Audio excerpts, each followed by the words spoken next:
اللہ بسم اللہ۔ السلام علیکم ورحمۃ اللہ وبرکاتہ۔ الحمد للہ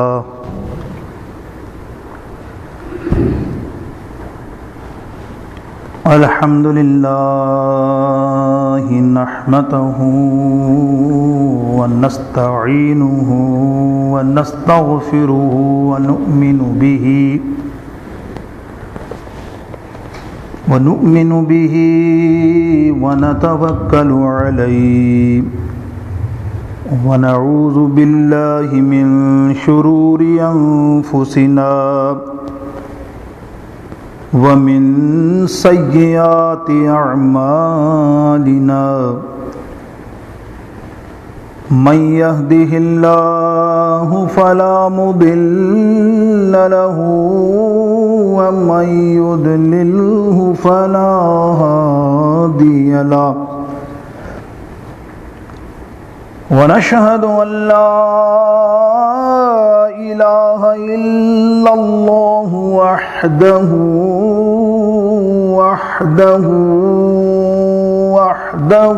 لا شريك له ونشهد أن سيدنا وحبيبنا وحبيب قلوبنا وطبيب قلوبنا وغاصنا وغياصنا ومغيثنا ونورنا ونور ظاهرنا ونور باطننا وملجأنا ومأوانا محمد صلى الله تعالى عليه وآله وصحبه وسلم عبده ورسوله أما بعد فأعوذ بالله من الشيطان الرجيم بسم الله الرحمن الرحيم وأقيموا الصلاة للذكر صدق الله العظيم وبلغنا رسوله النبي الكريم ونحن على ذلك من الشاهدين والشاكرين والحمد لله رب العالمين رب اشرح لي صدري ويسر لي امري واحلل عقدة من لساني يفقهوا قولي غوث اعظم بمن بسر سما مدد قبلہ دی مدد کعبہ و امام مدد ان اللہ وملائکتہ یصلون علی النبی یا ایہا الذین آمنوا صلوا علیہ وسلموا تسلیما بآواز بلند اللہم صلی علی سیدنا وحبیبنا وشفیعنا ومولانا محمد وعلى آل سیدنا ومولانا محمد وبارک وسلم وصلوا علیہ صلاة وسلام علیک یا رسول اللہ۔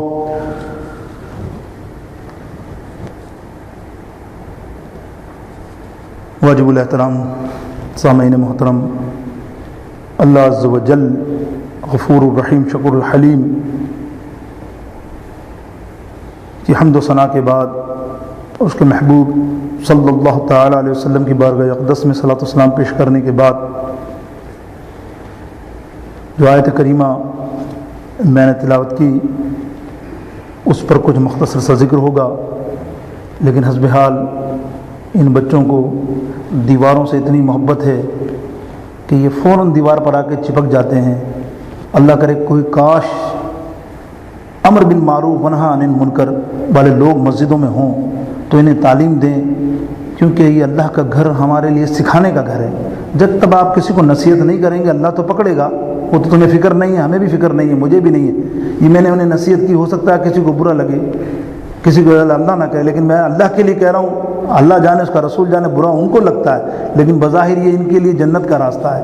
اگر یہ کوئی غلط کام مسجد میں کر رہے ہیں اور آپ اس کو تنبیہ نہیں کرتے تو آپ پکڑے جائیں گے کہ آپ نے دیکھا نہیں کہ یہ بندہ وہاں کونے میں ٹیک لگا کے خطبہ سن رہا ہے، پاؤں سیدھے نہیں ہیں، آپ اس کو ڈاکے ایک دفعہ نہیں 2 دفعہ 3 دفعہ بولو، بس پھر نہیں مانتا تو پھر وہ جانے، وہ جہنم جانے، وہ پھر گناہ اللہ تمہارے پہ نہیں ڈالے گا۔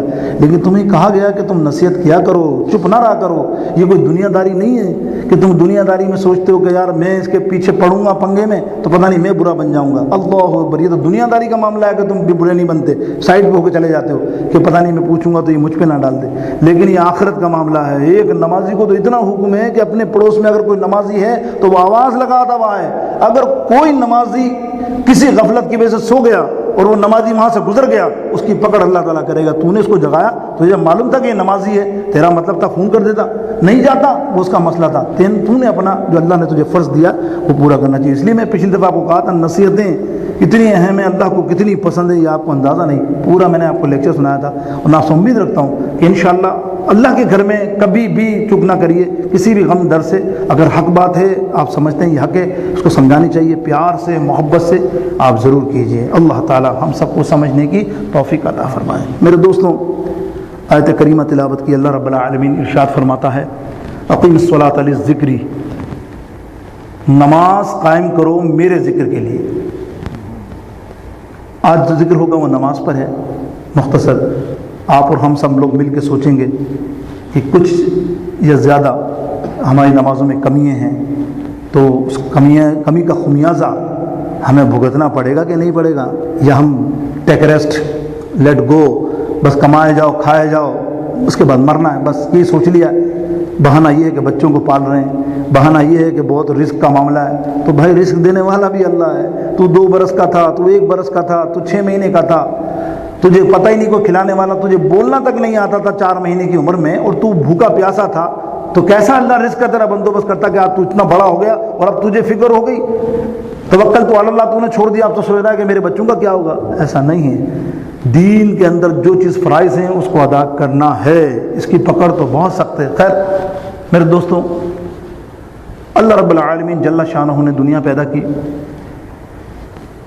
جن اور انسان کو اللہ تعالیٰ نے پیدا کیا, تو ہماری تخلیق کی, تو اس کا تخلیق کا مقصد کیا؟ اللہ قرآن مجید میں ارشاد فرماتا ہے وما خلقت الجن والانس الا لیعبدون, ہم نے انسانوں اور جنوں کو پیدا کیا صرف اپنی عبادت کے لیے. عبادت سے مراد نماز عبادت نہیں ہے. جو بندہ بھولے ہوئے, انسان سارے, میں تو مسلمانوں سے ڈائریکٹ بات کر رہا ہوں, مسلمان بھولے ہوئے ہیں کہ اللہ کے فرمان کو, کہ اللہ نے تمہیں کوئی اور کام کے لیے پیدا نہیں کیا, اپنی عبادت کے لیے پیدا کیا. تو تم کیا 5 وقت جو تمہیں رسول اللہ صلی اللہ علیہ وسلم کے وسیلے سے نماز ملی, کیا وہ ادا کرتے ہو صحیح معنوں میں؟ تو پھر ٹھیک ہے, پھر تو تم قرآن کے مصداق ہو, پھر تو تم سے کچھ نہیں پوچھا جائے گا. تو میرے دوستوں, اللہ تعالیٰ نے قرآن مجید فرقان حمید میں کتنی دفعہ اقیم الصلاۃ اقیم الصلاۃ اقیم الصلاۃ یقیمون الصلاۃ اقاموا الصلاۃ, یہ 700 ٹائم اللہ نے قرآن مجید میں نماز کا زور دیا. نماز قائم کرو, نماز قائم کرو, نماز. اب آپ بتائیے اللہ کو کیا ضرورت تھی کہ اتنی تنبیہ اللہ کے حبیب صلی اللہ علیہ وسلم کی امت پر کرتا. بار بار بتایا جا رہا دیکھ نماز قائم کر, دیکھ نماز قائم کر. ایک ہی دفعہ اللہ کا حکم کافی ہوتا ہے. قرآن میں اگر ایک جگہ آ جاتا اقیم الصلاۃ, بس ختم, آپ کو کرنی ہے, فرض ہے, کرنا ہے. لیکن بار بار ذکر کرنے کا مقصد یہ تھا میرے دوستوں بزرگوں, وہ نبی صلی اللہ تعالی علیہ وسلم جس کو اس نے ہم پر مبعوث کیا, تو قرآن میں اللہ تعالیٰ ارشاد فرماتا ہے یہ نبی تمہارا بوجھ اتارنے آیا ہے. یہ نبی جو میں نے تمہیں مبعوث کیا تمہارے اوپر بوجھ تھا, وہ اتارنے کے لیے آیا ہے. بوجھ کس قسم کے؟ گناہوں کے, عذاب کے. کیوں کہ یہ ایک سر تھا, ہزاروں خدا تھے, نعوذ باللہ, ہزاروں بت تھے. یاد کرو وہ زمانہ, ہزاروں بت تھے, وہاں سجدہ کر رہے ہو, وہاں سجدہ کر رہے ہو, وہاں سجدہ کر رہے ہو. یہ نبی آیا, اس نے بتایا یہ ایک رب ہے اور ایک ہی سجدہ اس پر ہوگا اور کسی پہ سجدہ نہیں واجب ہوگا. تو تمہارا یہ بوجھ اترا کہ تم ایمان لائے, اللہ کی طرف تمہیں اس نے بلایا. میرے دوستوں بزرگوں, اور پھر اللہ کے حبیب صلی اللہ علیہ وسلم فرماتے ہیں, اللہ اکبر, بخاری شریف کی حدیث متفق علیہ, جعلت لی, پھر کیا فرمایا کہ کس پرانے زمانے کے اندر نماز پڑھنے کی پرٹیکولر جگہ ہوتی تھی. جیسے چرچ آپ دیکھتے ہو, یہاں جوز والوں کی جگہیں دیکھتے ہو, یہودیوں کی دیکھتے ہو, جن کی دیکھتے ہو, ہندوؤں کی, جو بھی ہے, ان کی ایک مخصوص جگہ ہوتی تھی نماز پڑھنے کی یا عبادت کرنے کی. اس کے علاوہ وہ گھر میں نہیں کر سکتے تھے, روڈوں پہ نہیں کر سکتے تھے, کہیں اور نہیں کر سکتے. اللہ کے حبیب صلی اللہ علیہ وسلم فرماتے ہیں اللہ نے مجھ پہ کیا مہربانی کی کہ جعلت لی ينفق مسجدا وطہورا, او کما قال رسول اللہ صلی اللہ علیہ وسلم, پوری دنیا کو جہاں بھی تم سجدہ کرو اس کو عبادت گاہ بنا دیا. کہیں بھی مسجد بنا دی، جہاں بھی تم نماز پڑھو وہ جگہ مسجد ہے، وہ سجدہ گاہ کی جگہ ہے۔ وہ کس وجہ سے ہوا؟ یہ آقا علیہ السلام کی وجہ سے ہوا۔ جب اتنا بڑا اہتمام ہوا تو میرے دوستوں بزرگوں، نماز کی فضیلت کتنی اللہ تعالیٰ نے بیان کی کہ 700 مرتبہ بارہا امت کو کیوں بیان کی؟ غور کیجیے، اللہ کو نماز سے بے حد محبت ہے۔ مفسرین فرماتے ہیں اور محدثین کہ اللہ تعالیٰ کو نماز سے بے انتہا محبت ہے، اور اتنی محبت ہے کہ وہ اللہ رب العالمین جل شانہ نے قیام کے لیے ہزاروں فرشتے پیدا کیے اور ان کو کہا یہ میری نماز ہے اور یہ میری نماز کا قیام ہے۔ جب بندہ قیام کرتا ہے اللہ کو بہت پسند آتا ہے، جب بندہ رکوع کرتا ہے اللہ کو بے حد پسند آتا ہے، اور جب بندہ سجود میں جاتا ہے، یہ سارے ارکان جو ہے نا نماز کے، اس کے لیے اللہ تعالیٰ نے الگ الگ لاکھوں فرشتے پیدا کیے۔ جو فرشتہ قیام کے لیے پیدا ہوا قیامت تک وہ قیام کرتا رہے گا، جو سجود کے لیے پیدا ہوا وہ سجود ہی کرتا رہے گا، گردن نہیں اٹھائے گا، جو رکوع کے لیے پیدا کیا وہ رکوع کے لیے ہی پیدا ہوگا۔ اسی لیے جب معراج پاک میں آقا علیہ السلام جب تشریف لے گئے تو آپ نے دیکھا کچھ فرشتے سجدے میں پڑے، کچھ سجدے رکوع میں، کچھ قیام میں، کچھ قاعدے میں۔ اللہ اکبر، اللہ سے دریافت کی یا اللہ جبریل یہ کیا ماجرا ہے؟ بولے اللہ نے نماز کے ارکان ہیں جو تمام فرشتوں میں بانٹ دیے۔ تب اللہ کے محبوب نے کہا یا اللہ مجھے اور میری امت کو یہ نماز عطا کر جو یہ تو نے فرشتوں میں بانٹی ہے۔ تو اتنی محبوب چیز ہے اللہ کو نماز، اور ہم کس قدر دور ہیں۔ اور اللہ فرماتا ہے کہ جب بندہ اللہ اکبر، خالی ایک مثال دے دوں، قیام میں یا سجود میں یا رکوع میں جب رکوع کرتا ہے اور رکوع کہتا ہے سبحان ربی العظیم، اللہ فرماتا ہے میں فرشتوں سے کہتا ہوں فرشتوں مجھے حیا آتی ہے، یہ مجھے پاک کہتا ہے، یہ بندہ مجھے کہہ رہا ہے کہ اے رب تو پاک ہے تو مجھے حیا آتی ہے۔ فرشتوں اگر میں پاک، مجھے یہ پاک کہتا ہے تو جاؤ اس رکوع کے بعد جب یہ سمیع اللہ لمن حمیدہ کہے اس کو بھی ہمیشہ کے لیے پاک کر دو، اس کے بھی سارے گناہوں کو معاف کر دو۔ کس قدر فضیلت اور اہمیت والی نماز ہے میرے دوستوں۔ آپ کو کیا پتا، قرآن مجید میں میں نے بتایا 700 جگہ پر ہے، کتنی فضیلت ہے، قرآن کی عظمت ہے۔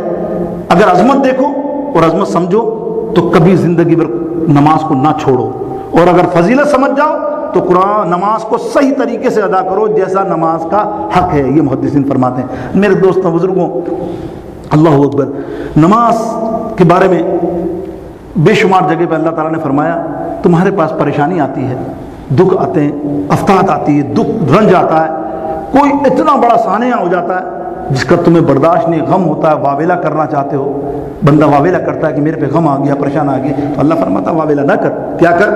یا ایھا الذین آمنوا استعینوا بالصبر والصلاۃ، آجا نماز پڑھ لے، صبر کر لے، پھر دیکھ اس کا نعم البدل تجھے میں عطا کروں گا۔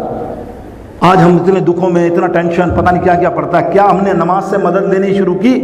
ہم تو دوسرے باپوؤں کے چکر میں رہتے ہیں، فون کر کے کہ باپو صاحب کو کچھ کر دیجئے، فلاں باپو صاحب کچھ بتا دیجئے، کچھ یوں کر لیجئے، یوں کر لیجئے، لیکن اللہ تو سیدھا سیدھا راستہ بتا رہا، اور اللہ کے محبوب نے بتایا کہ بھائی تو 2 رکعت نماز پڑھ لے حاجات کی اور رو کے اللہ کی بارگاہ میں دعا کر، نہیں تیرا فیصلہ ہو۔ جب اللہ کہہ رہا ہے تو یہ بندہ کیا کہہ سکتا ہے تمہارے ہاتھ میں؟ یہ دنیا کا بندہ تمہارے لیے کیا کر سکتا ہے جب رب فرما رہا ہے؟ حضرت عبداللہ بن عباس رضی اللہ تعالیٰ عنہ کے بھائی تھے، سگے بھائی، بڑے جلیل القدر بھائی، بہت محبت کرتے تھے۔ سفر میں تھے آپ، کسی نے آ کے اطلاع دی یا ابن عباس آپ کے بھائی کا انتقال ہو گیا ہے۔ اللہ اکبر، سنا، کہا ان للہ و انا الیہ راجعون، اسی وقت اونٹ سے اترے، 2 رکعت نماز ادا کی، ادا کر کے سکون سے ان للہ و انا الیہ راجعون کہہ کے دعا مانگی، تو آدمی کہتا ہے، صحابی کہتا ہے یا عبداللہ یہ تم نے کیا کیا؟ میں نے تو تمہیں ایک دکھ بھری داستان سنائی کہ تمہارا بھائی اتنا تم جس سے محبت کرتے تھے اس کا انتقال ہو گیا، تم نے نماز پڑھنی شروع کر دی۔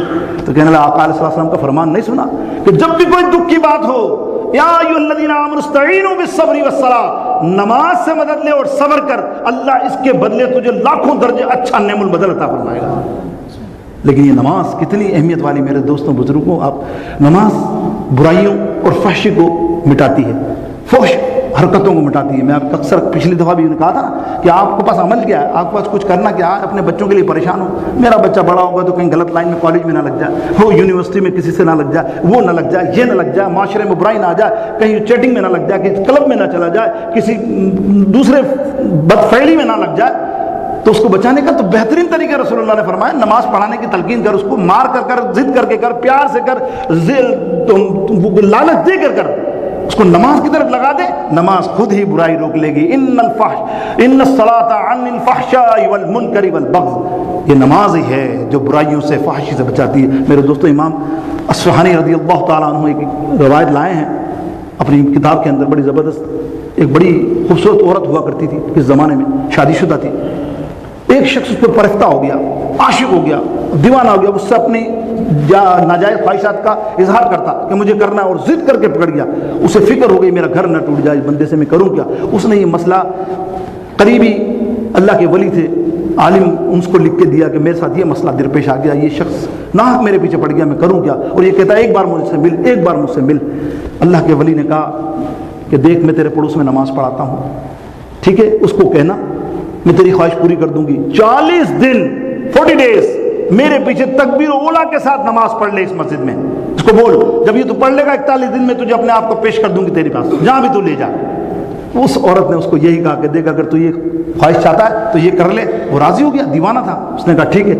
40 دن اس نے تکبیر اولا کے ساتھ با جماعت نماز اس بزرگ کے پیچھے پڑھی. 41ویں دن وہ عورت وعدے کے مطابق دروازے کے باہر کھڑی رہی کہ وہ بھی آئے گا اور جو وعدہ ہے میں پورا کروں گی. جب وہ گزرا تو اس نے کہا او بھائی, او شخص, تو اپنا وعدہ بھول گیا, میں کھڑی ہوں دیکھ وعدے کے ساتھ, لے جا مجھے جانے جانا ہے. اس شخص نے نظر بھر کر بھی اس کو نہیں دیکھا, نیچے جاتے ہوئے کہہ رہا ہے عورت تو ہے کون, میں تجھے نہیں جانتا. بولا بھول گیا, تو اپنی خواہش پوری کرنا چاہتا تھا میرے ساتھ.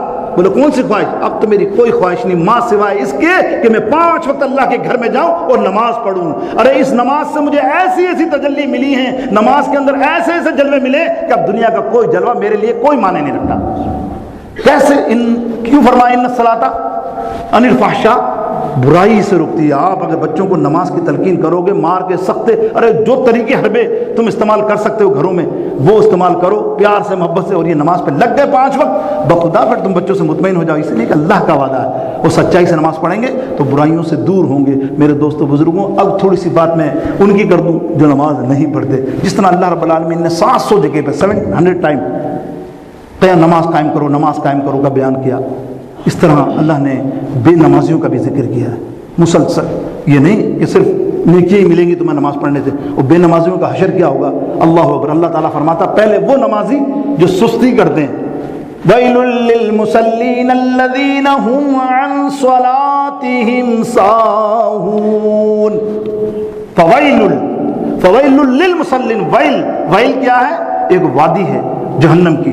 جب جہنم کی آگ بجھ جاتی ہے تو اس وادی سے آگ جلائی جاتی ہے جہنم کی. اللہ اکبر. اس میں ان لوگوں کو ڈالا جائے گا جو نماز میں سستی کرتے ہیں. بے نمازی نہیں, بے نمازی کا تو ابھی آگے عذاب ہے, بے نمازی کا تو ذکر ہی نہیں ہے. وہ نماز میں سستی کرتے ہیں. سستی کیسی؟ رات کو دیر تک سوتے رہے, ٹی وی دیکھتے رہے, چینل وینل دیکھتے رہے کھڑا بٹ, اور 2 بجے سو رہے, او صبح نہیں اٹھے, تو صبح بانا رات کو بڑی دیر سے سویا یار, نماز نہیں کھلی, اللہ دیکھ رہا ہے. ہاں اللہ کے شریعت میں حکم یہ ہے کہ آپ ٹائم پہ سو, عشاء پڑھ کے فوراً سو جاؤ, اور پھر صبح آنکھ نہ کھلے الارم لگانے کے باوجود, اور پھر آپ پڑھتے ہو قضا, تو وہ صحیح ہے, چلو ٹھیک ہے, وہ تو اللہ معاف فرما سکتا ہے. لیکن آپ جان کر کے 2 بجے تک ٹیلی فون میں باتیں کرتے رہو, اور اللہ کی پتہ اللہ کے حبیب صلی اللہ علیہ وسلم نے کیا فرمایا. اللہ کے حبیب صلی اللہ علیہ وسلم نے ایک صحابی نے عرض کی تو سب فرمایا کہ دیکھ اگر تیری صبح آنکھ نہیں کھلتی تو قرآن بھی مت پڑھا کر عشاء کے بعد, فوراً سو جایا کر. یعنی قرآن پڑھنے سے منع فرما دیا کہ قرآن پڑھنے کی وجہ سے تیری فجر چلی گئی تو اللہ معاف نہیں کرے گا. اللہ نے کبھی نہیں کہا کہ راتوں کو مجلسوں میں محفلوں میں بیٹھو اور تمہاری سبق فجر کو ہو جائے پوری رات لیلۃ القدر میں, اوف اللہ اکبر, عبادت ہے عبادت, نوافل پہ نوافل کے چرچے ہی چرچے.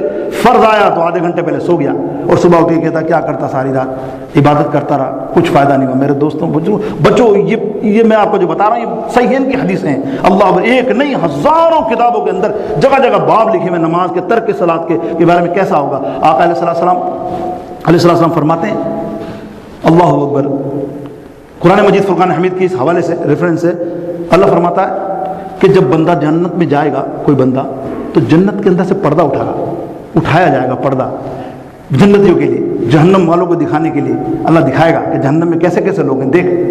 تو اس لیے قرآن مجید میں آیا کہ فی جنات یتساءلون عن المجرمین ما سلککم فی سقر, کیسے آئے ہو, جنتی سوال کریں گے. جب پردہ اٹھایا جائے گا جہنمی سامنے ہوں گے, جب جنتی والے لوگ دیکھیں گے, آپ دیکھو گے یہ تو میرا کزن ہے, وہ کہے گا یہ تو میرا بھائی ہے, وہ کہے گا یہ میرے تو محلے والا ہے, یہ تو اسٹریٹ میں رہتا تھا, میری اوپر بلڈنگ میں رہتا تھا, یہ تو وہ تھا. ارے بھائی, وہ کہیں گے فی جنات یتسالون عن المجرمین، وہ مجرموں سے پوچھیں گے تم کون ہو، کیوں آئے ہو، کیوں جہنم میں پڑو، تمہیں اللہ نے کس وجہ سے جہنم میں ڈالا؟ وہ کہیں گے ما سلککم فی سقر، وہ کہیں گے قالوا لم نک من المصلین، ہم نماز نہیں پڑھتے تھے، اللہ نے ہمارا یہ حشر کیا، ہم نماز نہیں پڑھتے تھے۔ میرے دوستو یہ قرآن بیان کر رہا ہوں، حدیث نہیں، حدیث تو ابھی آئے گی جس میں آقا صلی اللہ علیہ وسلم فرماتے ہیں بین العبد لیس بین العبد و بین الکفر ترک الصلاۃ، کفر اور اسلام کے درمیان کوئی واضح فرق ہے تو وہ نماز ہے، جو نماز نہیں پڑھتا وہ مشرک کے قریب ترین ہے۔ حالانکہ بہت سے امام تو مشرک ہی کہتے ہیں، لیکن امام ابو حنیفہ کا نظریہ یہ ہے کہ مشرک نہیں ہو جاتا، لیکن کیوں کہ مشرک سجدہ نہیں کرتا، مشرک سجدہ نہیں کرتا، تو مومن بھی اگر سجدہ نہیں کرے تو فرق کیا رہا؟ فرق یہی رہا نا کہ وہ بھی ایسا ہی ہے۔ اور قرآن میں تو ارشاد ہے کہ جو نماز نہیں پڑھتا وہ مشرکوں میں سے ہے۔ کل اللہ کا فرمان ہے، اتنا سخت فرمان ہے، باقی اللہ رب العالمین رحم کرنے والا۔ دوستو اس قدر نماز کی اہمیت ہے۔ ایک اور قرآن مجید، ایک اور بخاری شریف کی بڑی مشہور آیت، مشہور حدیث جو سب آپ لوگوں نے سنی ہے، اس کی تھوڑی سی تشریح کر کے ختم کرتا ہوں گفتگو۔ اللہ تعالیٰ مجھے اور آپ کو نماز پڑھنے کی توفیق عطا فرمائے۔ میرے دوستوں، آقا علیہ السلام فرمایا الی یوم القیامہ ترک الصلاۃ مع قارون وفرعون وحامان وابی بن خلف او کما قال رسول اللہ صلی اللہ تعالی علیہ وسلم۔ سمجھے آپ، جو بے نمازی ہوگا قیامت کے دن حشر میں، اس کا حشر کہاں ہوگا؟ قارون کے ساتھ ایک کا، کچھ لوگوں کا قارون کے ساتھ، کچھ لوگوں کے ساتھ فرعون کے ساتھ، کچھ لوگوں کے ساتھ حامان کے ساتھ، کچھ لوگوں کا ابی بن خلف۔ قارون کون تھا؟ آؤ اپنی طرف نظر ماریں، کون ایسے ہیں؟ قارون تھا بہت بڑا دولت مند۔ کتنی دولت تھی؟ موسیٰ علیہ السلام سے گستاخی کی اور اللہ کی نافرمانی کی، اللہ کے فرمان کو نہ مانا، تو کیا ہوا؟ وہ راندے درگاہ ہوا۔ آج ہمارے پاس جن لوگوں کے پاس دولتیں ہیں، مال ہے، مالدار ہیں، وہ لوگ نماز نہیں پڑھتے، تو ان کا حشر ویسا ہی ہوگا جیسے قارون کا تھا، اس کو قارون کے ساتھ کل قیامت میں رکھا جائے گا۔ فرعون ایک بادشاہ تھا، تو آج جتنے سربراہ ہیں، پریزیڈنٹ ہیں، صدر ہیں، بڑے عہدوں پہ ہیں، اگر وہ نماز نہیں پڑھتے تو ان کا کس کے ساتھ ہوگا؟ مع فرعون کے ساتھ ان کا قیامت میں حشر ہوگا، اور جہنم میں اس کے ساتھ جہنم میں جائیں گے۔ پھر فرمایا حامان کون تھا؟ وزیر تھا، یہ منسٹر تھا فرعون کا، ماتحت تھا۔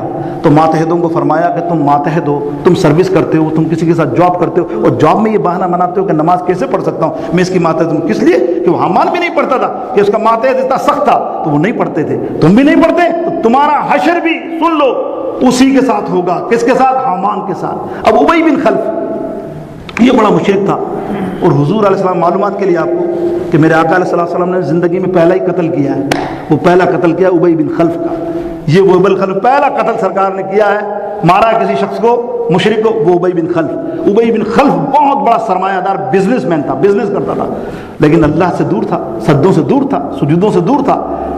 بزنس کر کے یہ کہتا تھا اللہ کو کیا کرنا، میرے پاس تو کمانے کے لیے بہت کچھ ہے، میں یوں کماتا ہوں، یہ رزق مجھے یوں ملتا ہے۔ تو آج جو سرمایہ دار، آج جو بزنس مین، آج جو کمیونٹی تاجر، تجارت کرنے والے، سب ہم آ گئے، چاہے دکان والے ہوں، شاپ والے ہوں، پیٹرول پمپ والے ہوں، گیس اسٹیشن والے ہوں، سب سمجھ لو، اگر تم نے اس آڑ میں کہ میں بہت بزی ہوں یار، میرے پاس اتنا کام ہے، میں نماز کیسے پڑھوں، اللہ کے حبیب صلی اللہ علیہ وسلم فرماتے ہیں ابی بن خلف، تیرا کل خاتمہ قیامت کے دن اس کا ساتھ تجھے کھڑا کر دیا جائے گا، جہاں وہ جائے گا وہاں تو جائے گا۔ یہ ہے وعیدیں میرے دوستوں، کتنی وعیدیں، اللہ اکبر، آپ کو کیا بتاؤں بے نمازیوں کے لیے۔ اللہ رب العالمین ہمیں نماز پڑھنے کی توفیق عطا فرمائے۔ میرے دوستوں، آخر میں جماعت کی طرف آتا ہوں۔ اللہ اکبر، یہ مسجد کا ثواب سمجھتے ہیں آپ؟ مسجد کی طرف آنے کا ثواب، جب مسجد میں ایک بندہ نکلتا ہے نا، ایک قدم لگاتا ہے نا، اللہ فرشتوں کو حکم دیتا ہے، خصوصی طور پہ فجر کی نماز کا ذکر کر دوں تو آپ کو لگے کہ اہمیت کتنی فجر کی نماز کی۔ آقا علیہ السلام سے فجر کی نماز کی بابت پوچھا گیا تو سرکار نے فرمایا ایک قدم جو نمازی گھر سے فجر کی نماز، کیونکہ بڑی اہم یوں ہے کہ اٹھنا بہت مشکل کام ہے، بہت مشکل کام ہے، سردی ہو تو اور مشکل کام ہے گھر سے نکلنا، اور پھر جس طرح سے آپ جانتے ہیں مجھ سے زیادہ کہ فجر میں کس طرح بار پڑتا ہے، پھر آپ نکل کے ایک قدم جب نکلتا ہے اللہ ہزاروں فرشتوں کو حکم دیتا جاؤ اس کے ہر قدم پہ دعا کرو اور اس کی مغفرت کی دعائیں کرتے رہو جب تک یہ مسجد میں نہیں پہنچتا۔ اس قدر ثواب مسجد میں آنے کا، فجر میں خاص، باقی ہر نماز میں ہے، ہر نماز میں اپنے حساب سے تعداد بتائی گئی ہے۔ میرے دوستوں، آج میں محقق اور محدثوں کا آپ کو ایک فگر بتاؤں گا، بڑی زبردست حدیثوں میں فگر آئی ہے، اور محقق جو ہوتے ہیں فگر نکالتے ہیں کتنی نیکیاں ملیں گی اور کتنا عذاب ہوگا۔ فجر کی نماز کا ثواب آپ فرماتے ہیں جس نے جان کر کے فجر کی نماز چھوڑی، جس نے ایک وقت پوری زندگی میں 8-10 دفعہ نہیں، ایک وقت، سنا آپ نے، ایک وقت کسی نے جان کر کے فجر کی نماز چھوڑی، جسے میں نے بتا دیا آپ کو، رات کو دیر سے جان کر کے سوئے اور صبح نہیں اٹھ رہے ہیں، اور بہانہ الارم لگنے کی جگہ، تو الارم ہے، آپ الارم نہیں لگا رہے، ارے ایسے اٹھ جاؤں گا، ایک وقت جان کر کے کسی نے فجر چھوڑی، اس کا عذاب سنیے، 3,54,35,700 کے قریب، کچھ محدثوں نے اس کے دن بتائے کہ وہ جہنم کی آگ میں رہے گا، چاہے کتنا ہی نیک بندہ کیوں نہ ہو۔ 3,54,35,000 فگر، یہ محققوں کی فگر۔ اسی طرح فجر کی نماز پڑھنے والے کا ثواب بھی اتنا ہی ہے میرا جماعت کے ساتھ۔ کیسے؟ اللہ اکبر، کیا زبردست بات کی۔ جب فجر کی نماز کے لیے بندہ آتا ہے، محدثین فرماتے ہیں اگر امام ایک ہو اور مقتدی ایک ہو، فرشتے آتے ہیں ثواب لکھ لیتے ہیں، جتنا بھی ہو، 3 کروڑ ہو، 2 کروڑ ہو، 1 کروڑ ہو، 4 کروڑ ہو، لیٹ سے۔